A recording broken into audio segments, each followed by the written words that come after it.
When I was in London last, my sister said, "Is it like when you see movies where a huge decision needs your life to change?"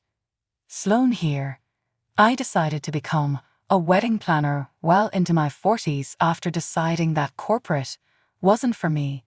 It was a difficult decision, but I did know that it had to be something enriching and fun for me.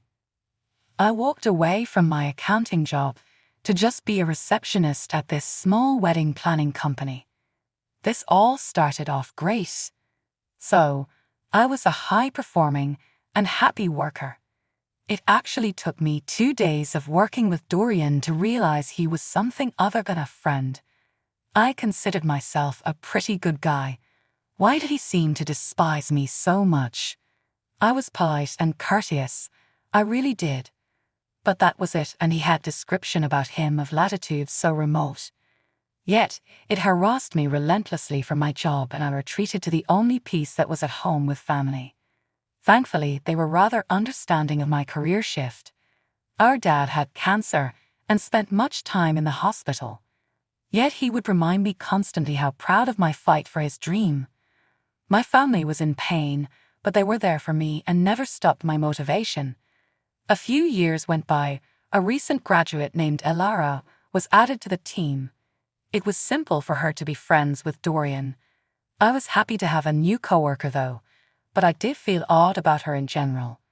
I know her cheerful persona and never-ending streams of conversation may have agitated me a good deal.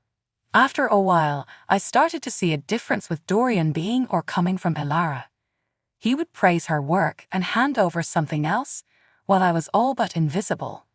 That was infuriating to think that somebody has just barely started and already she receives accolade after accolades when for months I have been grinding away. Nobody even noticed. But still, till this late, I never surrender. I had the potential to become a good wedding planner, and I would not let anyone erase that belief.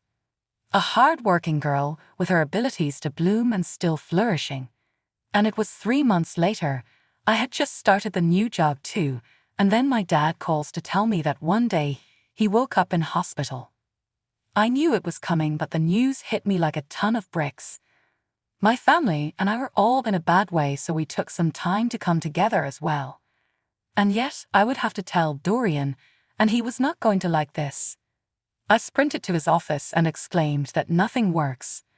I could tell that Dorian was none too pleased to hear my sudden declaration that I needed a few days' leave when it was only 48 hours away. But what could he do? Someone's father had died. I just seethed with anger and hated that he could not relate. I kept my composure and asked myself what emotion was driving me. I had a few days unpaid leave from work and went with my family to her funeral. A sad and emotional day, though grateful for my family with me.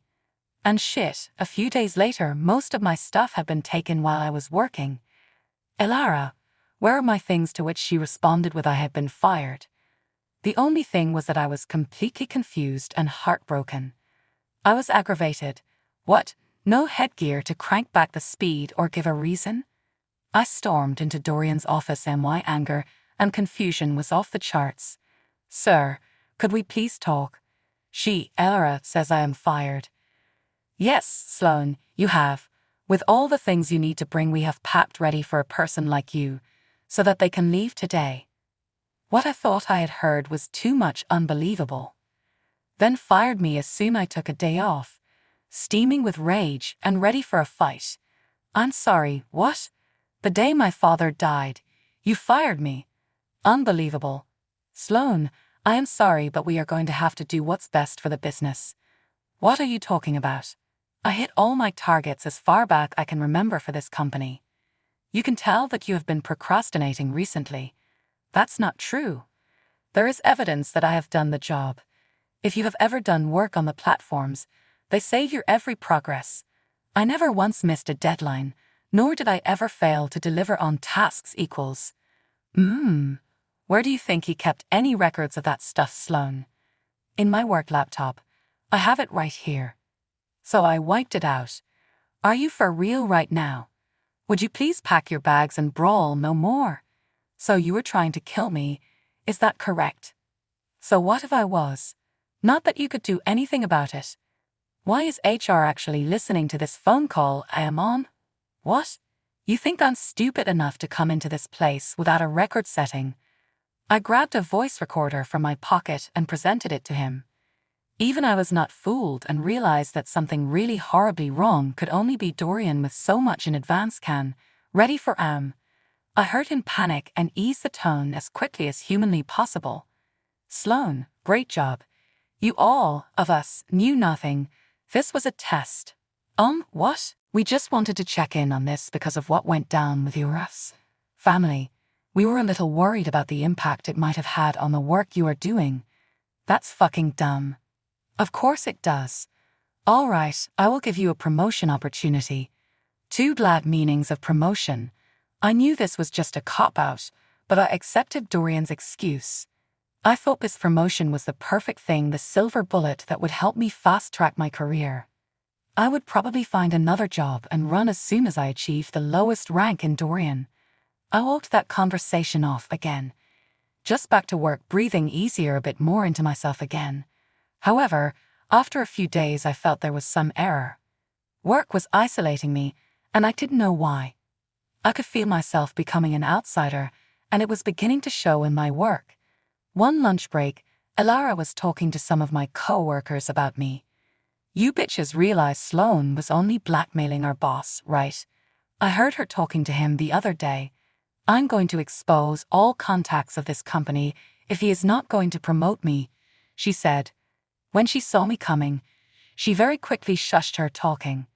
She did not know that I heard the whole thing from behind a curtain. She smiled at me with her usual innocent smile, as if she was so fond of me.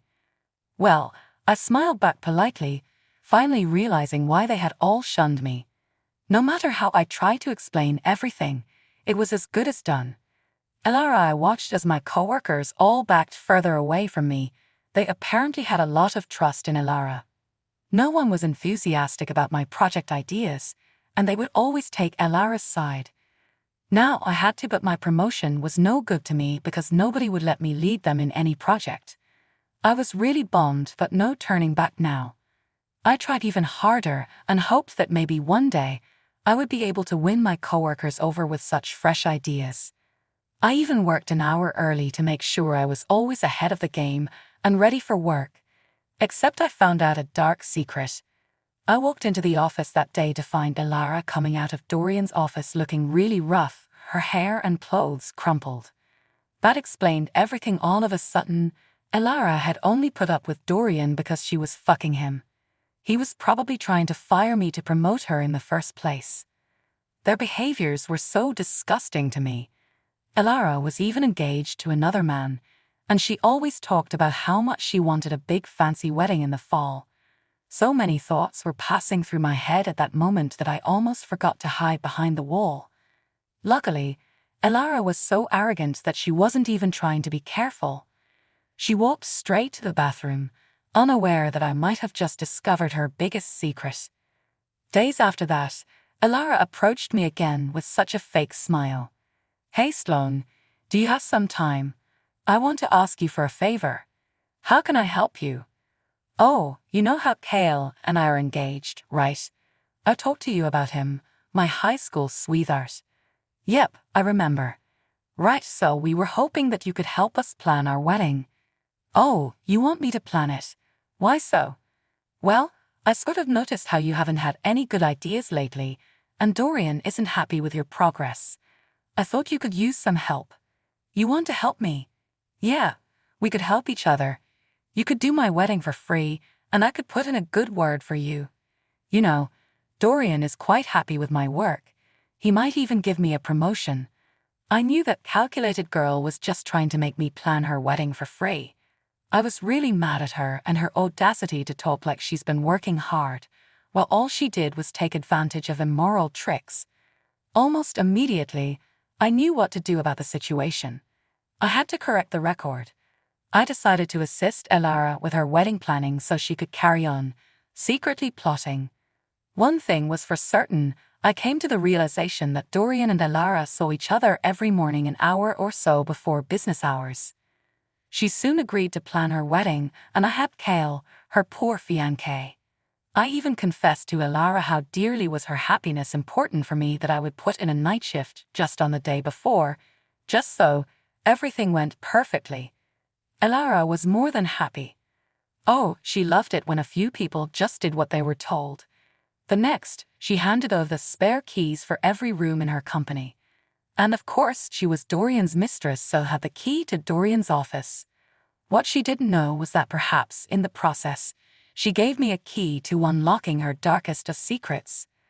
The next time I planned a shift to meet Kale at work, when Dorian and Alara would be there. I made sure to make this a little secret for the bride that was my surprise too. I had known what I wanted to happen when Kale and I arrived at the company that day.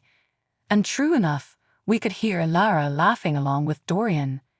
Kale looked at her skeptically, but remained silent. I reached serenely into my bag and extracted the key to Dorian's office. The moment that door had opened, everything came onto light. Kale was too stunned to even reply. With that, he took off and left the office. Alara freaked out, scrambled for her clothes, and chased after, calling his name frantic. Her eyes welled up with tears, but I did not pity her. But damn did I feel sorry for Kale. But he had a right to the truth about his own partner. Beside him, Dorian was attempting to pull his trousers back up and making a futile effort at talking me round. Sloane, please don't say anything about this. You know what, Dorian? This company is doing terrible because of you. You have this fried. My life is so full doing all this nonsense. Oh, come now. I will raise your salary.